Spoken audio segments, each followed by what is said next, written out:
scientists that were assigned to researching him started having the hitchhiker effect in their homes and their families. The branch of the CIA called MK Offen, and this branch, that was their thing, was that they got into the occult and esoteric, pretty much kind of like the Ahnenerbe was the Nazis' version. You know, they had several things like the Thule Society and Vril, but it was the Ahnenerbe who was really steeped in the occult as well as the Vril.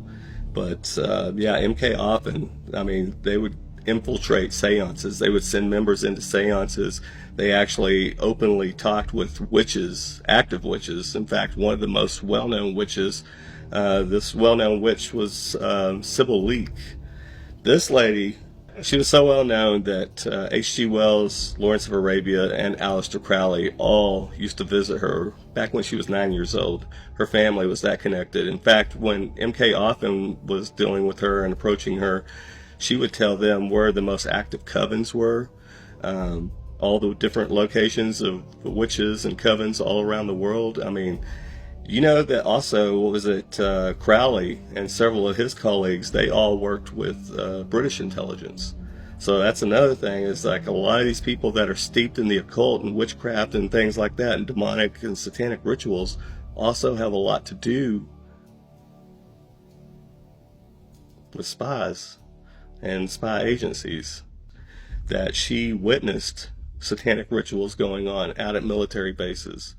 And she said that a lot of the people that are mixed up in the naval intelligence, not all of them, but a lot of them, are mixed up with the OTO, the Ordo Templi Orientis. There was programming.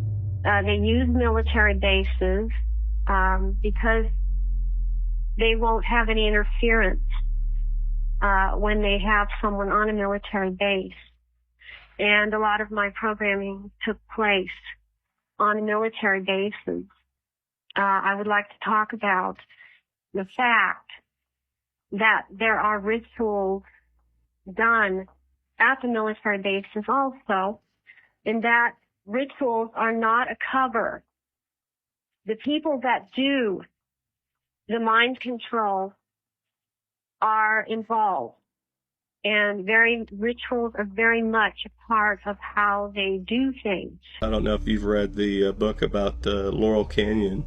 Have you read any of that stuff and looked into it? Oh man, yeah, the whole hippie movement. And I touched a little bit on this because people like Timothy Leary, who was big on promoting LSD and things like that, this was all part of the CIA and their MK Ultra, as well as MK Offen and all that. In fact, this goes all the way back to Edgewood Arsenal. And they needed a giant pool of test subjects. So they were using the American public as guinea pigs.